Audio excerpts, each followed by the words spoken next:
তাহলে 2 কেজি ওজনের মাল। 2 কেজি তুই কাতলা। না উঠলে বোঝা যাবে না, পাঙাশই মনে, পাঙাশ হলে ভেসে যেত এতক্ষণ।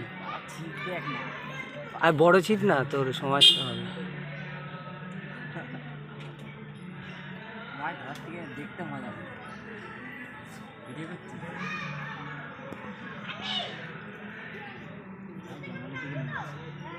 আরে এখনো দেরি আছে ওই মাছ তোলা।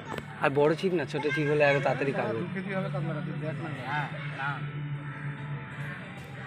মাছ দিয়ে এখনো তলা পরে এখনো ভাসিয়ে মাছ, তার মানে কিরম চোখে মাছ দিয়ে যাচ্ছে দিতে বা ছাড়ে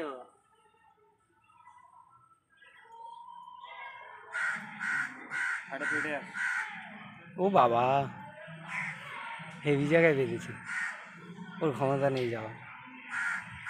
মাছটা চেপে ধরো, এক ঝাপটা হলে বেরিয়ে যাবে বলে দিচ্ছি। মানে জলে গেলে এবার ভোলার পুকুরে ফিরতে নেবো মাছটিও তো না আমার এই ওই দিকে সরো।